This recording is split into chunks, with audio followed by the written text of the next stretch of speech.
Hi, everyone. Can you see me here?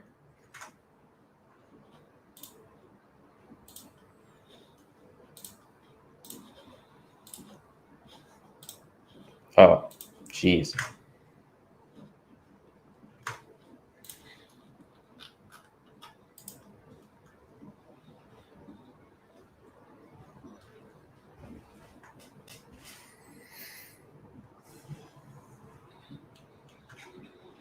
Oh, yeah. Awesome. I think it's working. I can see myself on Twitch. So that's a good sign. On Twitch. Okay, sweet. How's everybody doing? How is your local hack day going so far? Day one, right?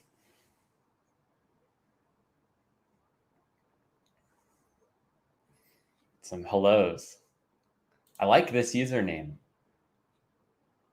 I like all the O's.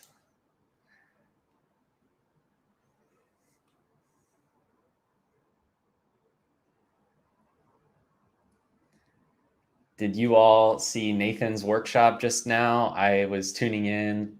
It's kind of incredible how much stuff you all were able to do in that workshop. I was really impressed. Wow, 6:30 a.m. Getting a bright start to the day. I like it.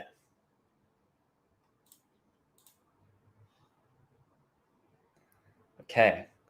Well, I'm really glad that you all are able to join me for this workshop.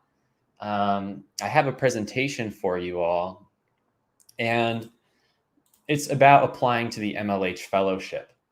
And my day's going good, actually. It's actually almost over here in Los Angeles. I'm going to probably eat dinner after this workshop, but it's going pretty well. Thank you for asking. Oh my gosh, 2 a.m. in Nigeria. That is really late, or early, depending on your perspective. But anyway, the presentation I have for you all is applying to the MLH Fellowship. And the reason why I wanted to talk about this is because I worked on fellowship admission team for a while and saw a lot of potential in a lot of great applications. And I wanted to share this guide to make you aware of all the different things that are going on with our MLH fellowship, so that you can apply, your potential to whatever program fits you the best, and also go over some common things that we look at very early on in the application. And if you can make those rock solid, those elements of your application rock solid, it's going to really help, really benefit you. So we're going to go over a couple of strategies today that really have nothing to do with coding, and everything to do with writing the essays as well. So let me get up the outline actually that I have for you all. So this is the outline for today. The first component of the presentation is about the fellowship. We're just going to talk in broad strokes about what are the goals of the fellowship and how could they maybe align with your goals as a coder or as a technology person. Then the next part of the presentation, we'll talk about the fellowship tracks.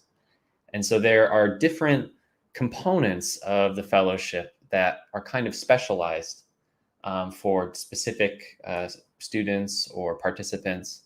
And so we'll go over each of those special tracks that you can fit into, and see which ones you might be interested in. The next part is going to be on the day-to-day schedule of what it might look like to actually be in the fellowship. And after that, we're going to get into applying, which is kind of one of the main reasons why I was really excited to come talk to you all about this here, because I feel like we can give a couple of basic tips during this workshop that might really help you out when you're going to apply on your own. And after that, we'll even talk about a real essay example. I say real with an asterisk because it's actually just one that I made up. has nothing to do with any actual application essay, but it's just based on things that I've been thinking about as I read through so many different essays to find some strategy that might work for you. The link to apply to the fellowship, I'm just keeping it in the bottom of the presentation in case you want to follow it there to the application. But so yeah, that's kind of the outline for today. And Johan Maldonado says it's 21:08 in Venezuela, which I'm trying to think of what that is in Eastern or in PM.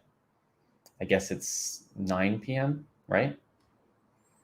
So people from all over the world coming in for local hack day. I actually have a little globe here, a little prop that I have next to my desk to just kind of remind us how everybody from all over the world is coming to local hack day on this virtual platform, except Antarctica. If anybody comes from Antarctica, let me know. That would be really incredible.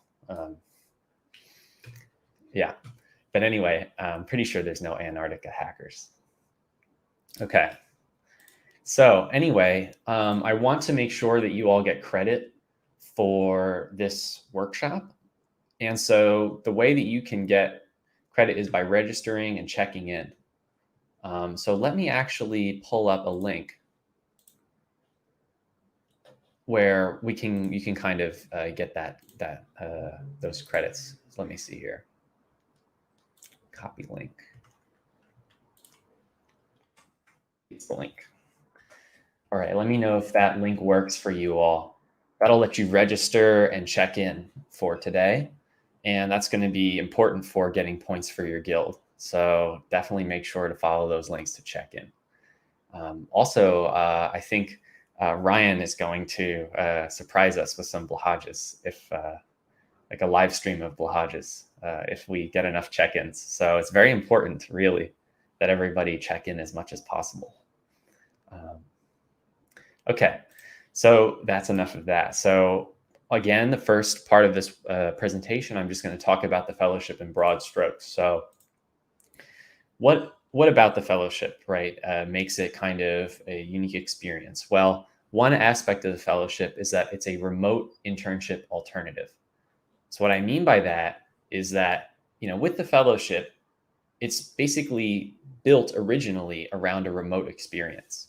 So it can be completed from anywhere that you have, a good internet connection, which really opens up possibilities for lots of hackers to apply. And it's natively built that way. So it's not just used to be in person and now it's remote. So it's streamlined specifically for remote. And it's also an internship alternative. So it's not necessarily just like what you might experience at a typical internship. There might also be an educational curriculum involved in the fellowship and other aspects that would make it different than your average internship. Also with the fellowship, we're spending 12 weeks building skills by collaborating on real world projects.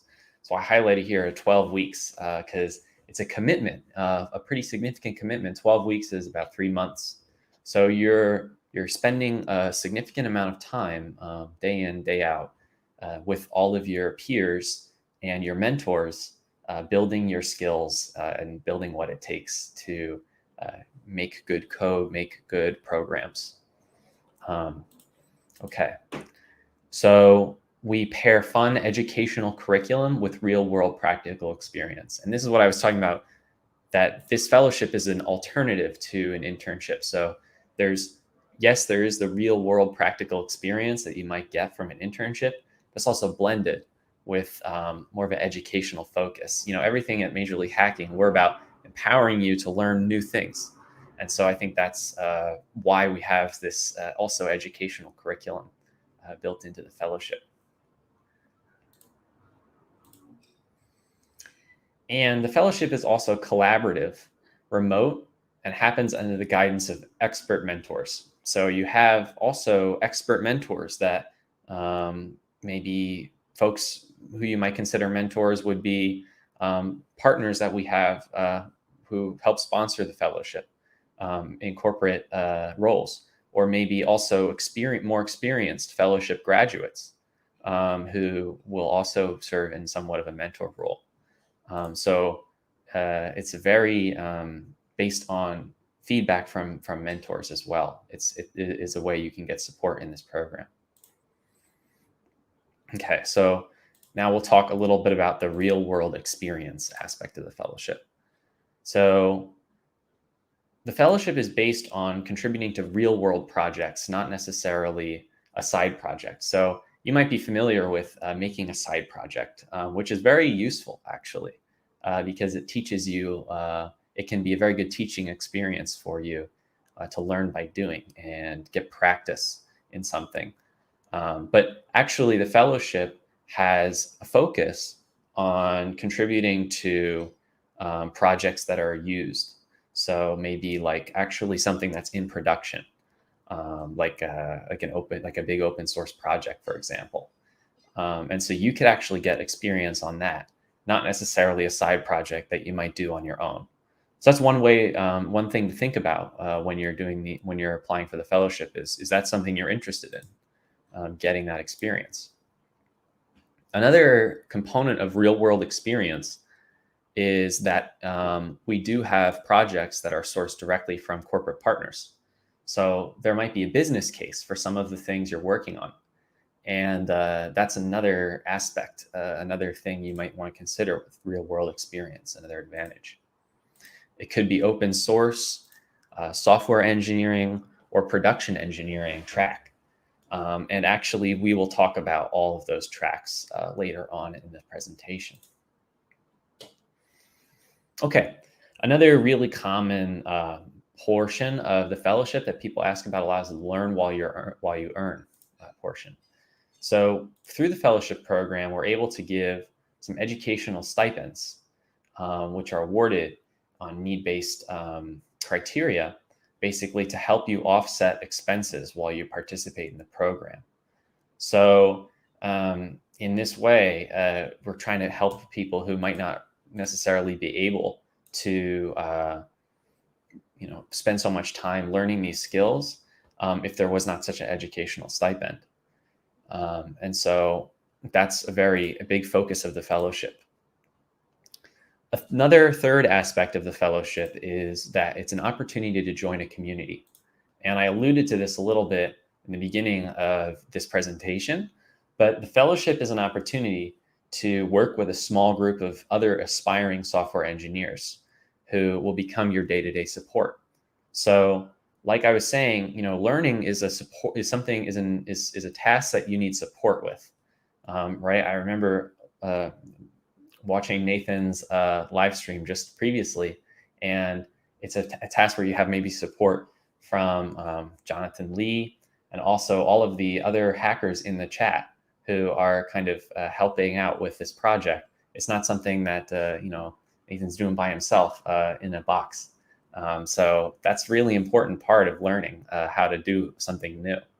And that's part of the fellowship too. So we admit folks in small groups, and that's kind of part of the structure of the program.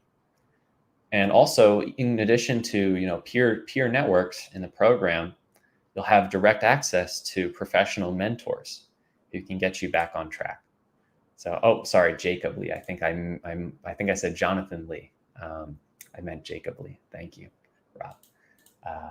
Anyway, yes. So you'll have also professional mentors who can help you get back on track if you need some help, like Jacob Lee. Okay, so the next part of this presentation is fellowship tracks. So we have one fellowship track called the PrEP program. And the PrEP program is basically somewhat different than a traditional fellowship track. It's a shorter period of time where you can get used to or maybe get acclimated to what it might be like to participate in the fellowship. So the next PrEP program that you can apply to, I believe, is November 8th through November 26th, which is about 1 month from now. It's approximately a 30-hour per week commitment, and it's 3 weeks of preparation. if you're maybe thinking about committing to the full 12 weeks, but you're not quite sure yet, that's something to be considered, to consider this fellowship prep program. You'll build out a portfolio of personal projects. And so that's kind of different than the real world projects through the corporate partners that we were talking about. You build out some portfolio that might help you when you're applying later to the full track. There's still collaboration in small groups and learning new things. So there's a lot to the prep program. It's not a small commitment by any means, but it's just something you can get ready to get started with. Okay, so the other fellowship track that I want to talk to you about is the open source track. And so the open source track is one of these traditional fellowship tracks that we have. More than 95% of all software runs on open source. So open source is, if you haven't heard of open source before, it's kind of, it's a community of folks who are interested in producing software for the greater good, not necessarily with a profit motive in mind. So you have folks who are actually contributing to a project because it benefits the community as a whole. So knowing how to be a good open source citizen could be a very important skill for an engineer to help contribute to the community. And as an MLH fellow, you can actually, in this track, contribute to the type of open source projects every company depends on. So if that's attractive to you, maybe you might want to consider a position in this track. I will say, I think typically with the open source track, folks have some experience already with programming, but yeah, so I would say that would probably be something you should consider when you're applying to this track. I'm going to answer a couple questions now because I noticed a couple questions are building up here. For one, I'm not 18 now, but I will be in 2 months. Can I still apply? So I know that I actually think that's a good question for tomorrow when we have Amanda on, who's going to actually be very knowledgeable in these kinds of specifics. To be honest, I wouldn't be able to tell you whether or not, but certainly if you're 18 in 2 months and you're applying for a program that starts later than that, you could always apply then. But yeah, you might be able to. I would save that question for Amanda tomorrow because I actually don't know the exact answer to that one. But I do know this one. So this says, what level of skills do you need to have to apply to the fellowship program and the prep track? So for the prep track, this is one where it's for aspiring technologists. So this is for folks who maybe just want to get their feet wet. You don't necessarily need to have any experiences in like a specific language or doing a specific project. You just need to have an interest in learning more and some supportive evidence of that. And we're going to talk about that later, how you can talk about your life experiences and your interests and kind of mesh those two together, even if you don't have so much programming experience, to make a really compelling application. So we're gonna really dive deep into this question. I like this question a lot because there's no strict answer to it. I mean, I guess the answer would be that there is no level of skills, that you need to do. So no specific outline of skills that you need to do any job, really. It's all about how you present it. Okay, so Rob says, please share the link of application. So it's right in the bottom right corner of this presentation. It's https://fellowship.mlh.io/apply. So this will take you right to our application. And that'll help you get started with the application. So there you go. Another person says, can a person doing an internship also do this fellowship and be able to give time on this? So I think maybe what you're asking is whether you could participate in an internship and simultaneously participate in the fellowship. I think that's probably discouraged generally because the fellowship itself is a significant time commitment. That being said, I think there are options in the application to write part-time for fellowship. So I think it would have to depend on your specific case, and that might be a good question for Amanda. But um, generally speaking, I would say the fellowship is a pretty big commitment. So you might really struggle. You might not, but you might struggle to do an internship and a fellowship at the same time. Sleek Joe asks, what are the requirements for applying? So we'll talk about that really soon. As soon as the next section, actually. The next section is about the components for applying. So I will definitely get to that shortly. And another question, what is the time commitment for this fellowship? So the time commitment is written here. According to our website, the prep program is a time commitment about 30 hours per week. And also the open source is 30 hours per week. And so this is the kind of, you can see right in the bottom there. That's the time commitment for each of these programs. So those are some really good questions. I'm glad you all are asking them, and feel free to continue to ask questions. I'm happy to answer them throughout the presentation. But let's continue on with software engineering, which is another track that we have in the fellowship. So software engineering is one of the most in-demand skills that tech companies are hiring for. Software engineering is really about, the nuts and bolts of how folks are building programs and making them communicate with each other, leveraging technologies to, have practical use.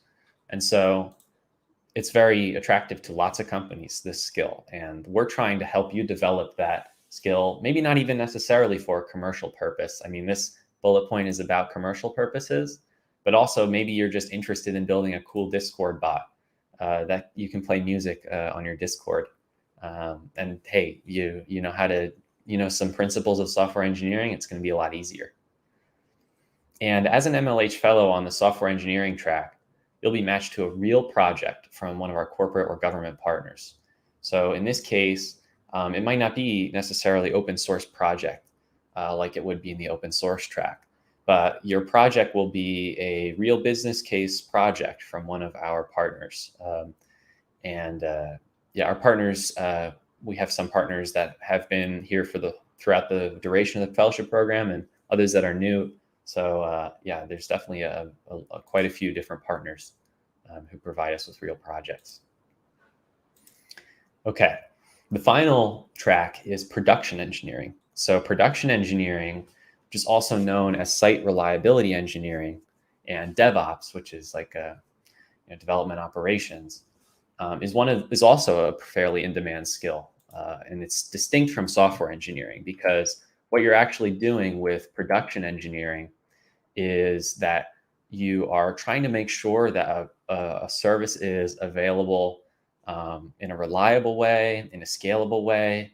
If you get 1,000 new users or your users double tomorrow, what will happen right on the platform to your reliability of your services? So that's a very important question that the production engineers learn about.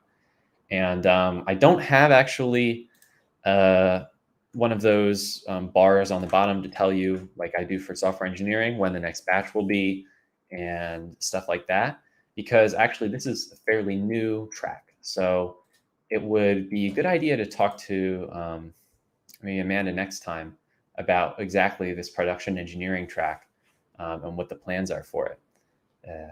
But it's somewhat of a new track for us to have. Okay. Yeah, so this is a very good question for the AMA because today really we're focusing about how to make an effective application. But this question, I honestly don't know the answer to. So you should ask in the AMA. It's a very good question. It's still pretty much in development, this production engineering track. So yeah, stay tuned for info. Exactly. All right. So, oh, can we apply for more than one track? Yeah, you can apply for more than one track. And can I apply for open source track? Yes. So you can continue to apply. I don't really think there's any limits on applications in terms of where where you can apply, how frequently. Um, I will talk about the AMA I think at the end of the presentation. I have a slide on that. And so like more specific questions about the fellowship, I think are better served for that. Like, for example, this question, do you recommend open source for beginners in programming? Personally, I think you could probably benefit from a little more experience before you tackle open source, but there may be other folks who would disagree with that. So I think the AMA is a very good time to talk about that. But yeah, that would just be my personal opinion. Okay, so now let's talk about the day-to-day schedule. So the program runs on Monday to Friday in most major time zones. So that's what I meant when I said that the program is a significant commitment of your time. It would be a Monday to Friday commitment. And it's remote learning. So you might use technologies like Discord, for example, to communicate with your other members of your pod.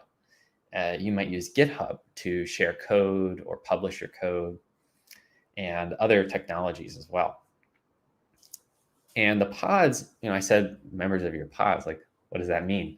Well, it's a group of 10 fellows, approximately 10 fellows, who you and those 10 fellows will go through the program together, right? So you have basically support when you're doing that.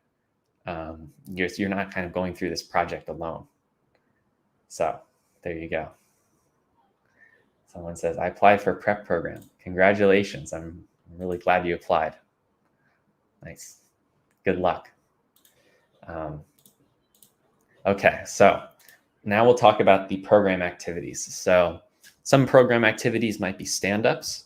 So stand-ups is a word for kind of having a go-around meeting. Everybody shares maybe some of the challenges they're working on, some of the approaches that they might use to tackle those with the whole group, and maybe get some feedback. So there's also pair programming in the program. So you might actually work with another member of your team to come up with some programming. There's also seminars. So you might listen to a speaker come to the fellowship and talk about an aspect of programming or engineering, anything like that. And learning. So you might do some learning modules online to build your knowledge base and kind of let you discover new things about coding. And then there's also the code review. So the code review would be a way to meet with a mentor, maybe, who's going to look at your code and tell you maybe where your really strength is and where you could maybe improve some more on your code. So these are just a few of the activities you might be working on as a fellow. Okay, so that was a little bit about the day-to-day of one of these fellows in our program. Someone says, how do I know my Python skills are suitable for prep fellowship? To be honest, I think prep, the prep program is designed to get you accustomed to the type of work that's involved in the fellowship, so that you can decide for yourself whether you think you're ready to move on to that next stage of a full-time fellowship, of a full 12-week fellowship. It might also help you build some skills throughout that time through the personal projects and the learning. So I think really I would just say go for it to apply for those prep fellowship. I think any skill level that you're at, like I said, we can talk about ways to make an effective application so that you can try that out for yourself. And it's a smaller time commitment, like I said, 3 weeks. So I think maybe that could help you determine whether your skills are ready for the full fellowship. Okay. Yeah. So hopefully that answered your question. So I would say definitely go for it, and good luck to you. if you are going to apply. But so let's move on to that tips for applying section of this workshop. So you can apply at this link, fellowship.mlh.io/apply. And there's also a button on our website, which our website is fellowship.mlh.io. Let me type that in actually so you can get that. There you go. Someone wants me to go back to the open source. I'll go back briefly to the open source slides. Hopefully I'm sorry everyone that just went back so far. Okay, so the open source, there's a new batch actually in spring 2022 that you could apply for. It's approximately 30 hours per week, a Monday through Friday commitment. The idea with the open source fellow track is that a lot of software today has a backbone of open source. So open source is kind of this community of developers and projects that kind of are just out there for the greater good. So you can use these technologies on your own, improve them on your own, and they can form a backbone of your software. So this is a very essential skill to know how to interact with these projects, maybe even improve them. And so that's kind of the idea with this open source fellowship track. And as one of our MLH fellows, if you are in this open source track, you'll contribute to these types of open source projects. So basically your day-to-day will involve looking at these open source projects, identifying places that you can make a contribution, and then adding in some code. So there you go. Hopefully you can now see a little bit about those open source. Okay, so now we will talk about the tips for applying. So yes, we were right over here with apply now on our website. I sent the link to our website. You can go there, look into all this information. But I want to focus first on this major component number one, which is the code sample. Now, there are two major components in the application when we're evaluating it for the first time. When we see your application on a first glance, we're looking at every aspect of the application on a cursory level, but we're really focusing on two components. And the first component that I want to talk about is the code sample. So what are some things you want to keep in mind when you are submitting your own code sample? Well, the first thing I'll say is when I was participating in this process, I'm no longer really involved in the admissions right now. But when I was involved in this process, people submit a code sample. And unfortunately, some of the code samples that were submitted sometimes were not following these criteria. And when that happens, it's very difficult for us to evaluate your application and continue on with additional evaluation. So it's really important to kind of look at these aspects, treat this as a checklist. So before you hit send on your application, go through this checklist and make sure that what you submitted as a code sample is what's over here. Oh, did I get disconnected? Can people see me? Let's see.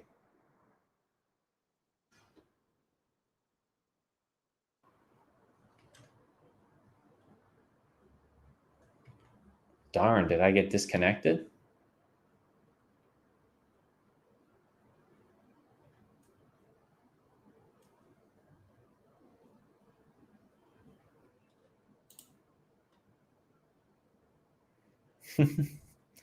Okay. Yeah, I did get disconnected. I'm sorry about that, everybody.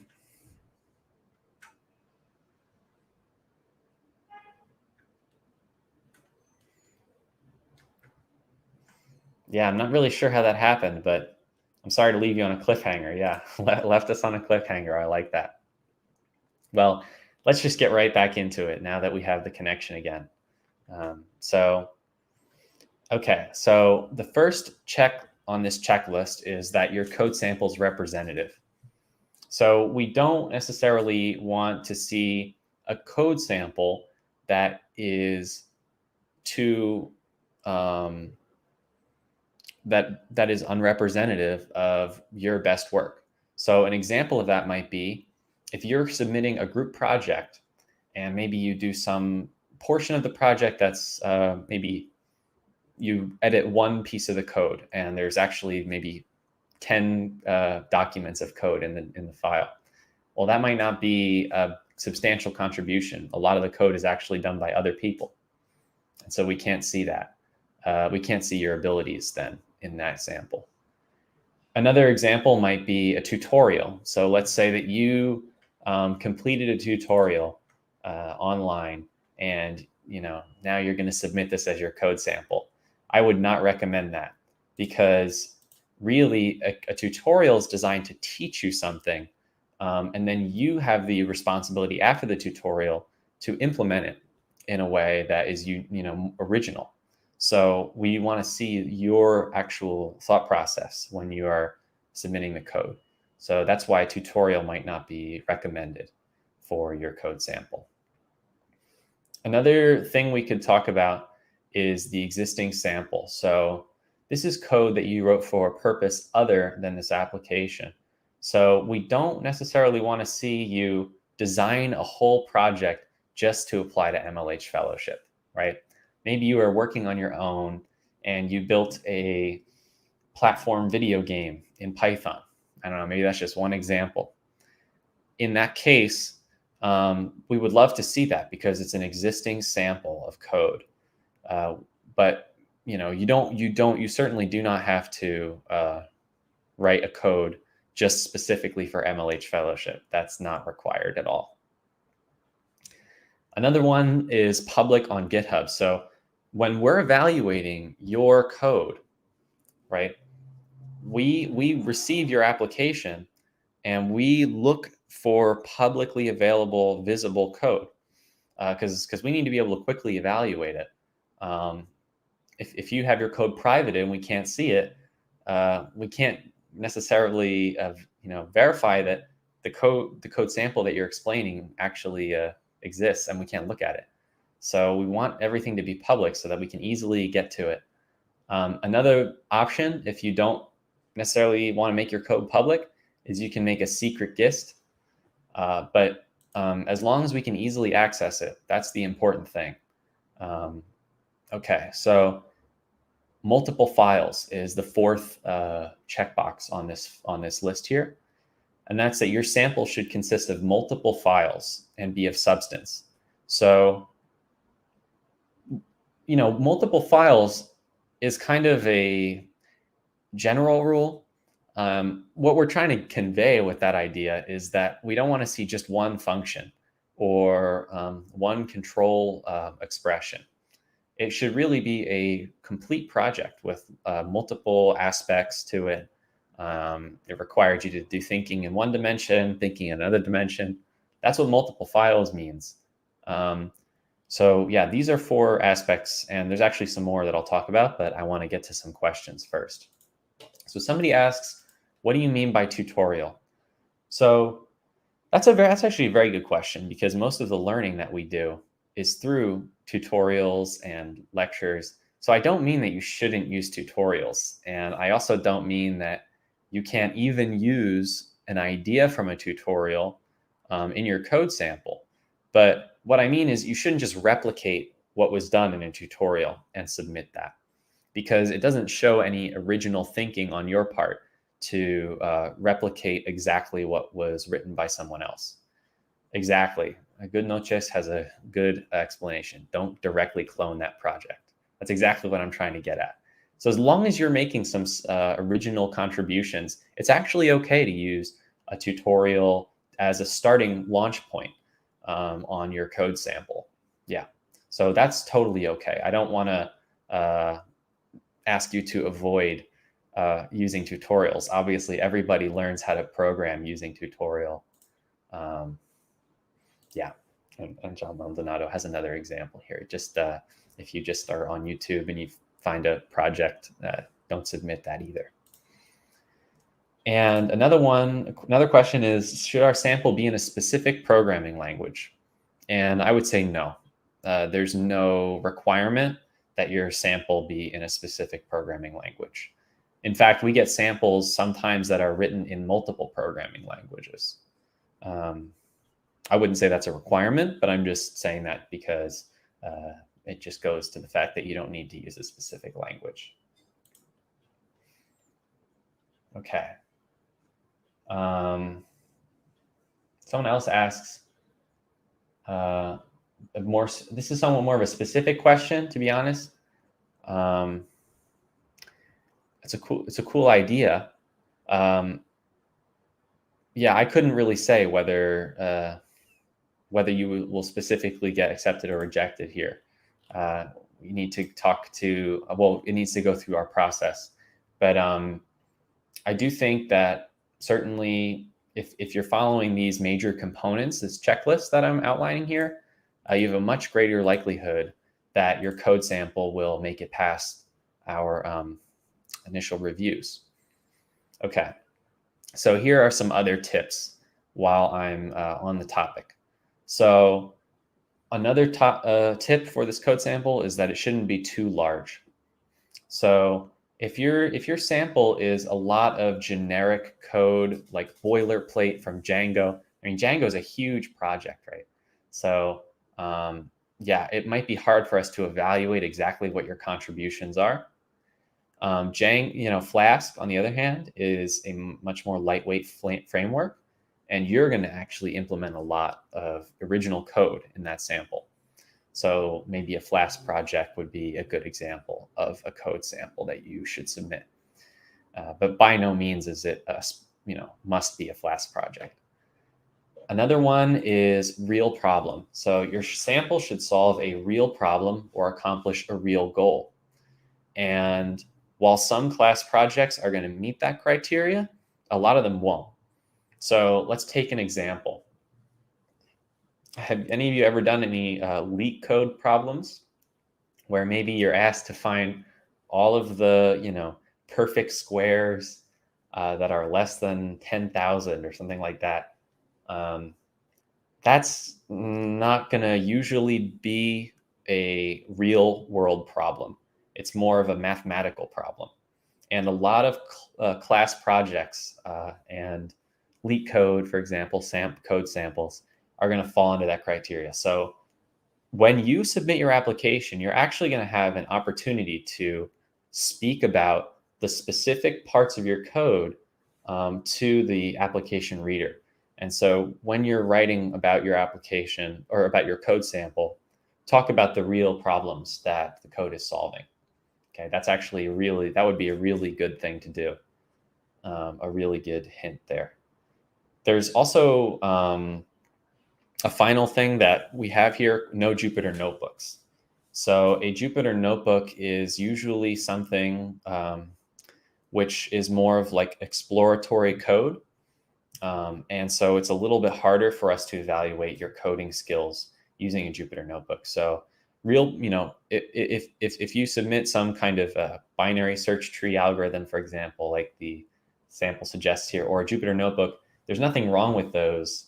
And they are legitimate code, but they don't meet our requirements for a code sample for your application. So keep that in mind. Because these are, if these are things where if you don't check the box, we may, it may be a lot harder for you to make it to some of the final stages of our review process. Okay, so I have a couple more questions here in the chat that I'll try to answer. So one question is, do we get feedback if rejection? And the answer to that is yes.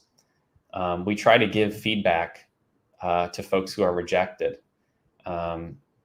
So there's the answer to your question. And someone else asks, last date to apply. I think generally speaking, we try to evaluate all of as many applications as we can for each season. And those which we don't get to, sometimes we might evaluate it for the next cycle. So I would say that it's somewhat of a rolling process, and you should try and apply as soon as possible. for whichever track you're interested in and whichever cycle you're interested in. So I would say just try and apply as soon as you can, but also keep in mind that we will try to, if we can't, if you apply too late, we can always look at your application in another cycle. It doesn't just disappear. You know what I mean? So there you go. And also, this may also be another question for Amanda, who might be able to give you a more specific date when we run the AMA. And this is another question about the how many times a year do you run prep program? That's another probably good question for Amanda. Now, let me see, because actually I think there might be some other examples. It looks like they run year round with new batches starting every few months. So it seems like we will run one every few months. Yeah. Okay. So now that we've talked about the code samples, I want to talk about the second major component of your application. These two major components are the things that we look at first. You know what I mean? They're like the first major things we focus on in your application are the code sample and the essays. So for the essays, here are some things you should keep in mind when you're writing your essay. And we're actually going to go through an example. It'll be part of our workshop to actually look at a real example of an essay. Okay. So essays are an important part of how we evaluate applicants for the MLH Fellowship. And we want you to include enough information to help us understand who you are, why you want to be an MLH Fellow, and what you would bring to the program. So these are, this in a sense right here, we're telling you exactly what we want. We're saying, first, we want you to tell us who you are. And so that could be, it could really be anything. You could tell us any information that you feel comfortable sharing with us, whether it's, where are you from? What educational interests do you have? What background do you have in certain education? What kind of, do you come from any maybe disadvantaged community in computer science and want to speak about that? It could be any sort of thing that you feel comfortable sharing with us in your application about who you are. That gives us a better sense of you. Another reason is, why do you want to be an MLH Fellow? So you can talk about you and then relate characteristics of you to the MLH Fellowship. So you can say, like, the MLH Fellowship is an opportunity to learn more about coding, and I have a real passion for computers, and here's why. And you can give some details, right? So that could be an example of something telling us who you are and something about the program, and there's a connection between the two. And that's really a key part of the essay. And what you would bring to the program is another thing that's important. So, it's one thing to say, oh, well, the fellowship is going to, give me this. It's going to give me that. And those are really valuable. We want you to take away experiences from the fellowship. Like, we want you to learn something and be better equipped to, get that software engineering position that you want, or build whatever personal projects you dream of. But it's also a reciprocal relationship, because the program is collaborative.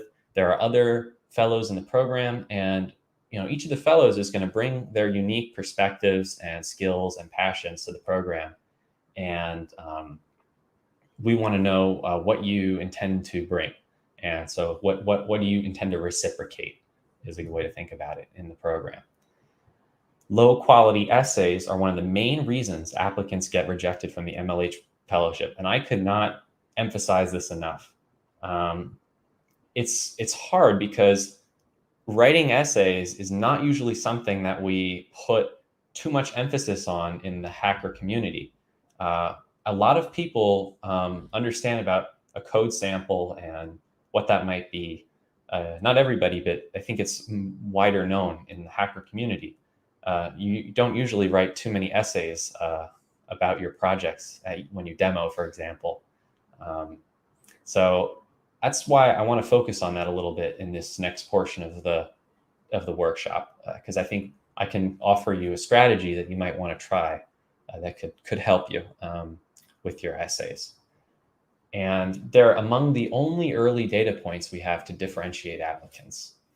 So like I said, these are kind of the two major things, having a code sample, having your essay, and those are how we, form some initial impression of your application.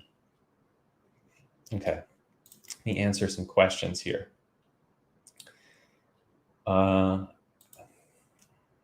Actually, maybe I'll save some of these questions for after I show this example, because I want to show the example first and then go into some questions. So hang on there with those questions. I see some +1s and some people who are wondering about the same thing, which is really good. So I think I'm going to be able to address a lot of these questions. Okay. So here's my real essay example, right?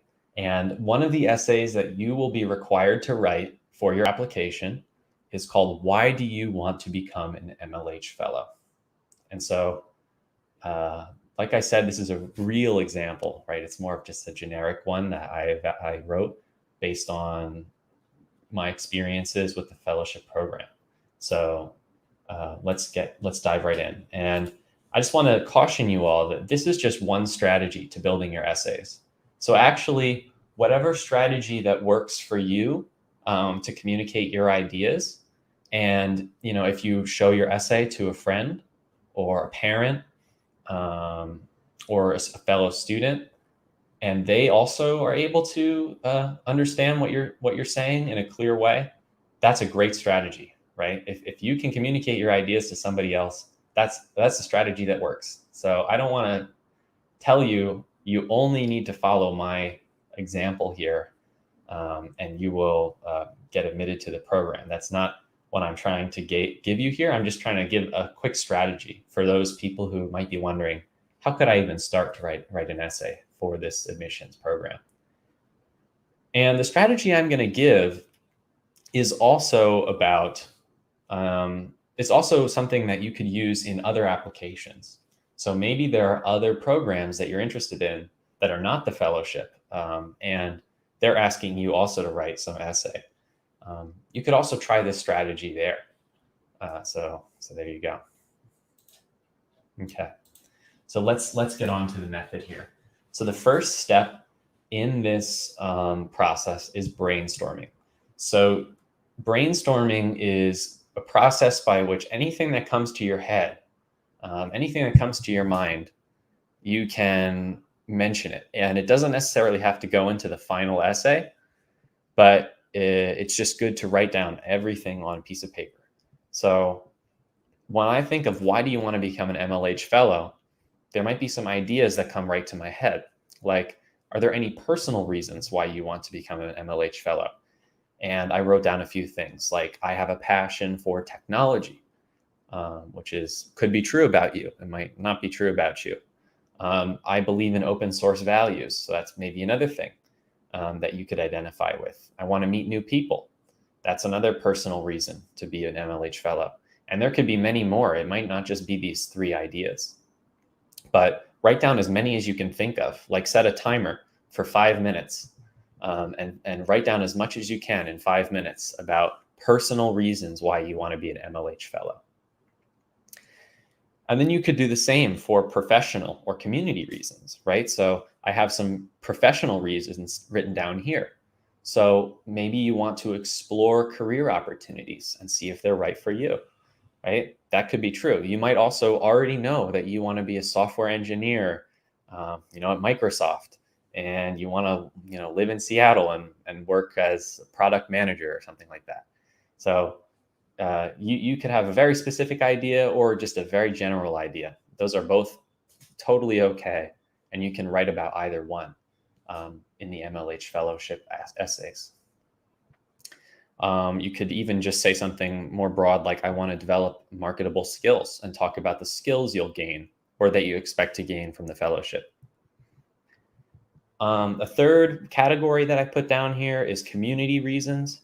And what I mean by that is like sometimes, folks have a motivation to learn something so they can actually help their community. So if that sounds like something you're interested in, maybe you could brainstorm some community reasons. So, for example, you could want to learn skills that will benefit your community, or you might want to be able to teach people in your community so you can empower them with the knowledge that you get from the fellowship. Those are both some examples of community reasons why you might want to be an MLH fellow. And I'll also emphasize that this list is definitely not exhaustive.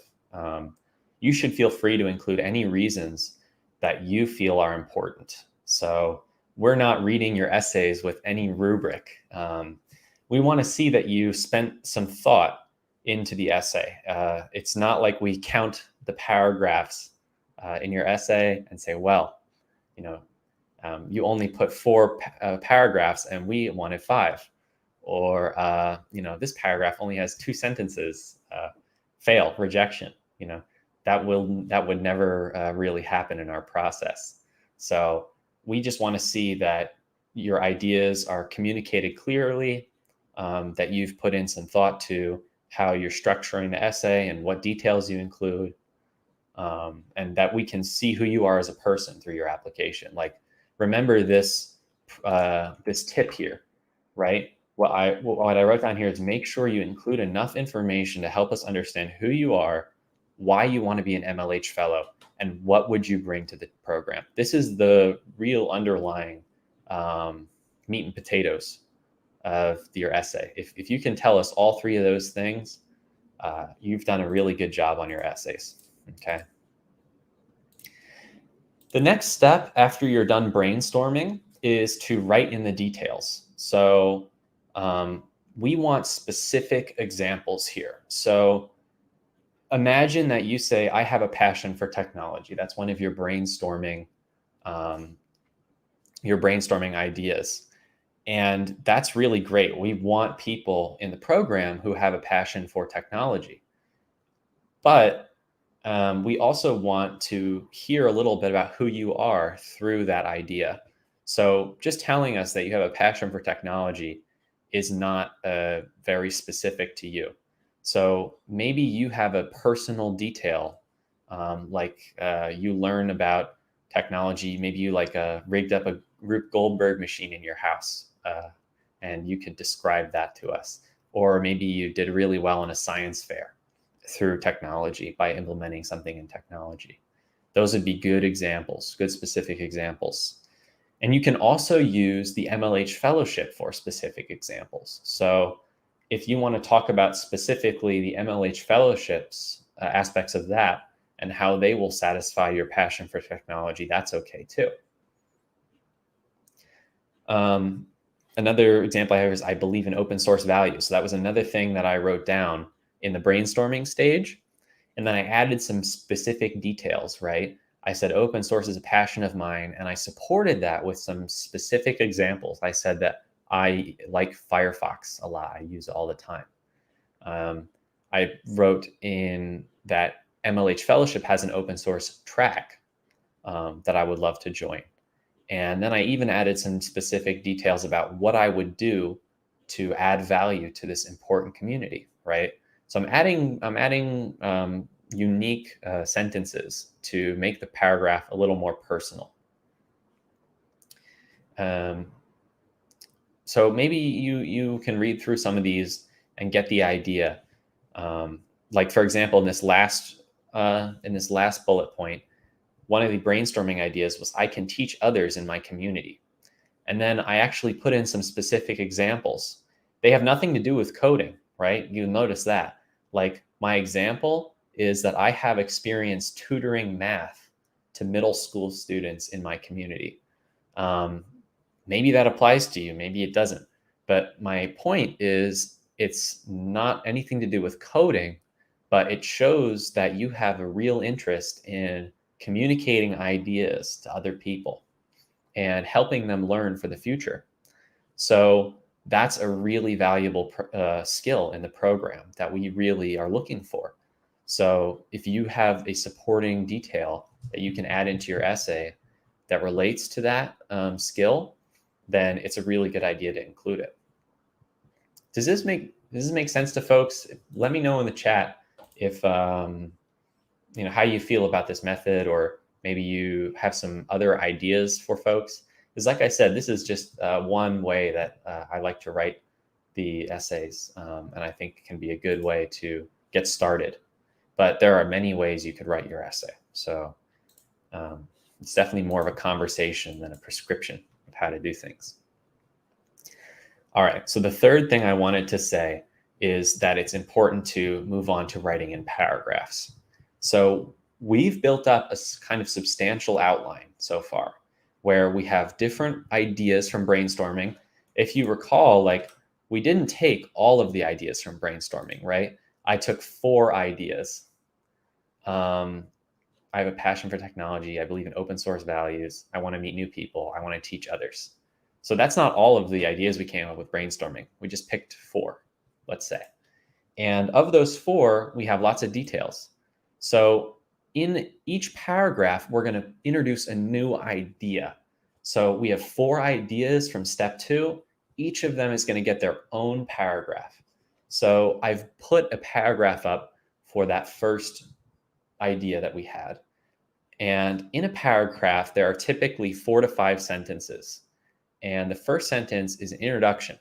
So you could say something like, one reason I want to be an MLH fellow is because the program aligns with my deep passion for learning how things work. Right? So that's introducing the idea. Okay, we understand that one reason why you want to be a fellow is because you have passion for learning how things work. And then the next couple sentences are details that underline that first sentence. So I wrote that I've had this passion since an early age.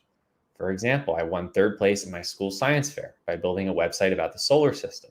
I had to learn the basics of website design and do lots of research. So those are some examples. I'm telling you about the website that I built was about the solar system.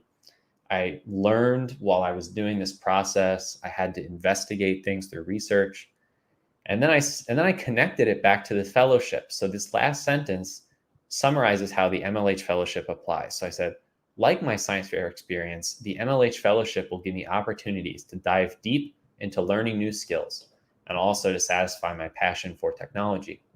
So I said, I'm specifically attracted to its educational curriculum and mentorship, which facilitates structured learning that will help me realize my goals.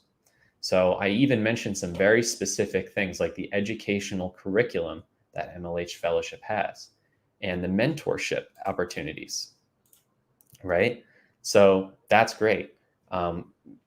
This would be an example of a good, solid paragraph that if it showed up in a application that I was reading, I would be very satisfied with the essay response and move it on to the next level. I'm not necessarily saying that you should copy what I wrote here and paste it into your application, because these things might not be true for you. You might not have won 3rd place in a science fair by building a website about the solar system. So yeah, I'm just kind of giving an example here. And if you make a paragraph like this, make 4 different paragraphs and string them together, that would be a really good essay for this program. So yeah, let me give some more final hints and then I'll answer some questions. So when you're completing the application, an important thing is to just be yourself. So I saw in the chat, someone said, I got a bit humorous in my essay. That's actually okay.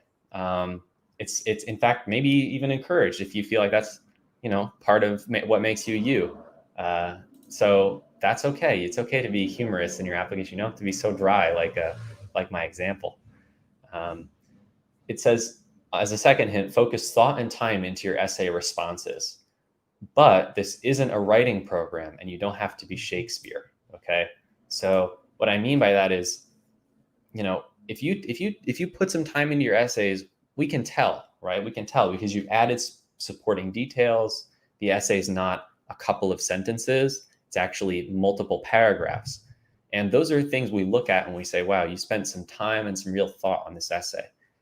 You don't need to, write just an incredible essay like one that would win an international award, because we're not in the business of teaching about writing, right? We're in the business of teaching about collaboration, programming, learning core concepts in software engineering, production engineering, open source, preparing you to do those things with software projects. We're not comparing essays throughout the program. That's not what the focus is. And the other final hint is choose a code sample that represents your best work and talk about it on your application in simple terms. So this is actually not related to the essay. This is related to the code sample. But when you're looking for a code sample, try and pick something that you feel is like really the best project you've ever done, okay? Or one of the best projects you've ever done. Because that's going to give us a really good idea of your abilities and your passion and how you approach coding. And when you talk about it on your application, what I mean by simple terms is try not to use too much technical words, because everybody who evaluates the applications on our team, they might not be so familiar with the specific coding language or coding architecture that you used. So try and talk about your application. You can mention those things, but don't get too specific in the technical details when you're writing about your code sample, because there are other opportunities to explain in much greater detail. For the first pass, when we look at these two components, we just want to see that you have a solid entry for both of them.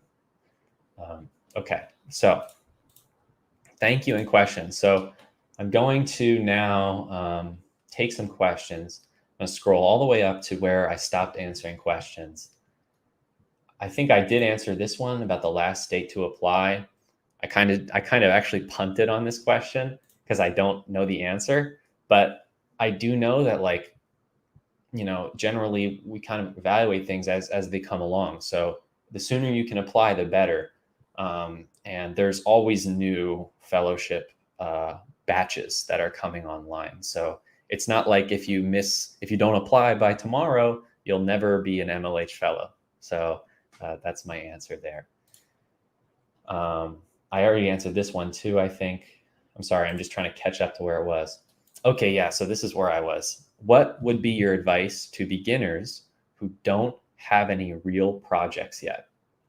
That's a good question. So I wonder if you mean by the code sample or the essay, because for the code sample, there are a lot of ways to get a real project. One way to get a project is by joining a hackathon team for a hackathon, right? We have hackathons every weekend.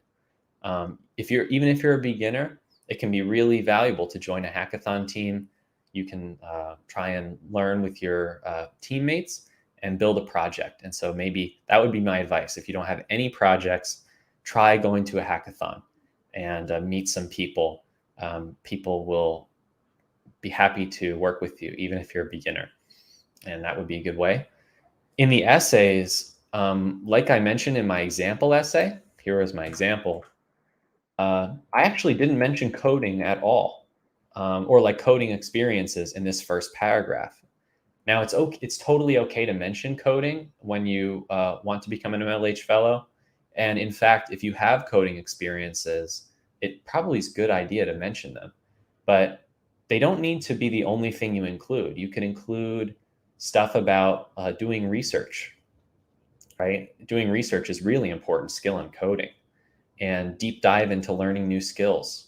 So you can talk about those as a focus of your application. It doesn't need to just be all about coding. And beginners, you can have a lot of details that are similar to the details that I included in this paragraph, just how they apply to you instead of this, real example. So that would be my answer there for that question. Someone else asked, how long should this essay be? Does it have to be structured as a 5-paragraph essay, or is it freer in structure? So this is a very good question. I know the 5-paragraph essay in particular is something a lot of people around the world learn how to write, right? You have introduction paragraph, body paragraphs, and a conclusion paragraph.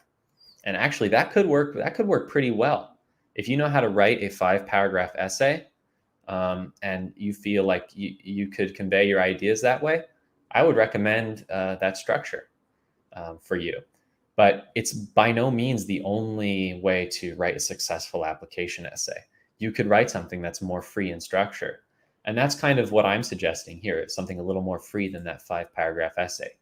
What I'm suggesting is you start out with a bunch of ideas, you pick a few, you write down some specific examples, and then you build some paragraphs, 1 paragraph for each idea that you thought of. So that still has some structure to it. It's not so structured as a 5-paragraph essay, but yeah, you should think a little bit about how you want to organize your ideas, because it's going to be way easier for someone who's reviewing your application to see that you put some time and effort into the essays when there's some structure associated with it. Okay. Someone else asked, can we get a link to this PDF? I'm happy to share this. I'll share this at the end of the workshop, a link to these slides. But yeah, you can also look. I think the VOD will also be here, so you can also look back at the VOD if you want any of that info. So that's a good question. Someone asked, I am in final year of undergrad. Can I apply as well? Yeah, I think you can. I think you should also ask Amanda specifically about that, but it depends. I think usually we are looking for students to be in the fellowship. So as long as you're a student, I think it should be okay for you to apply for the fellowship. Yeah, definitely would want to encourage you to apply. Okay, let's see. A couple more questions at all? Yeah, more of these. What's the last day to apply? And like I said, there's not really any specific last day to apply that I'm aware of.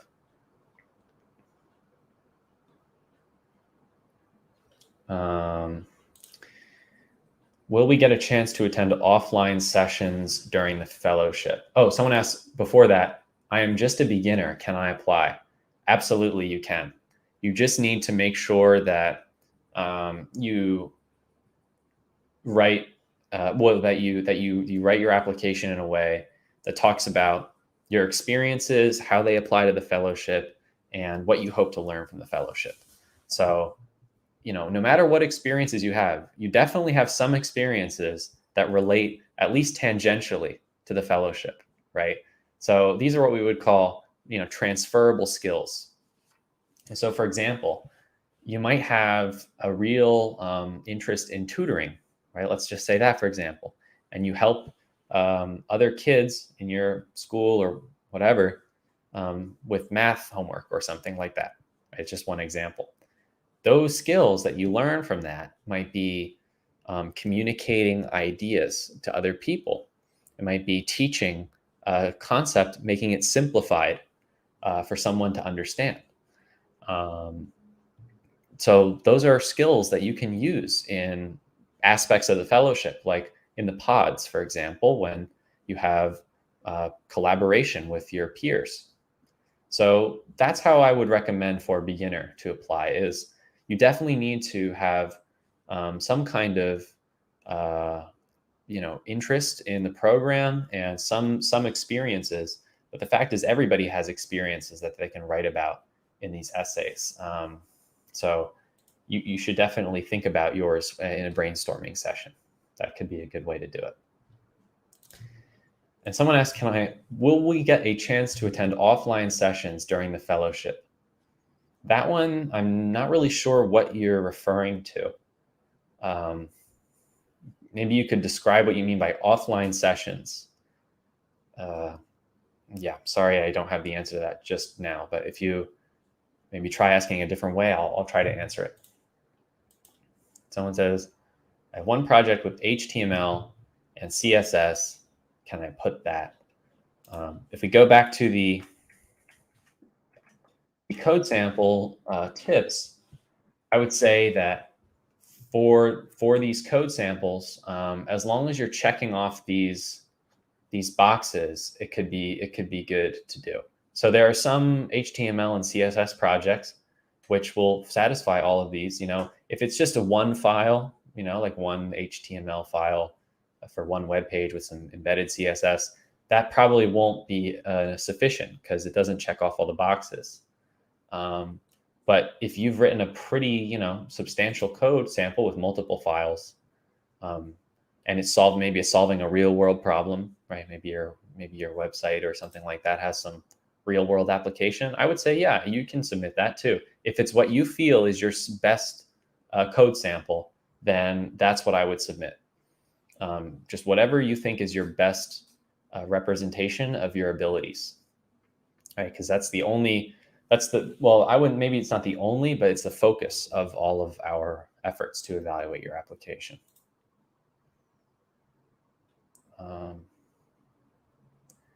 Okay, let's see what else we have.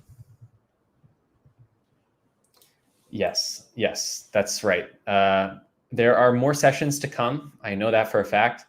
And you can even ask the AMA. There may be more specific details there. But the focus of this workshop is to learn about applying, some skills for applying. And so I don't really have so many details about that.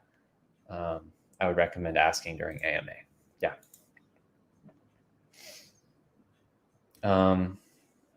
Let's see. Let's see here.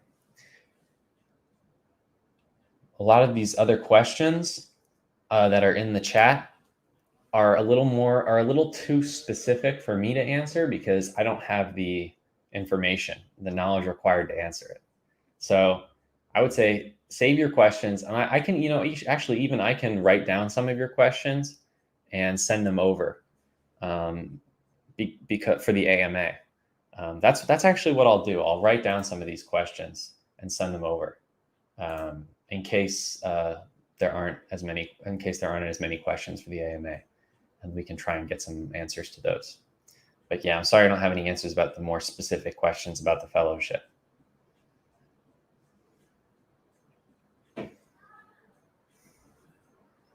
Okay. Let's see, where was I here? Yeah. Okay, so if those are all of the questions so far, I guess we will be good. That's right, link to the slides. I totally forgot to do that. Let me do that now. Okay. Absolutely.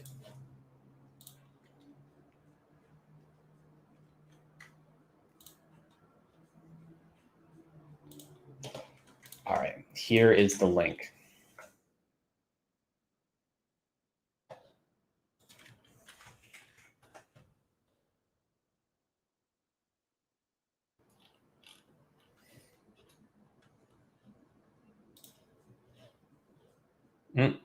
Somehow an error occurred. Let's see. Were you able to get the link to the slides and open it up and check it out?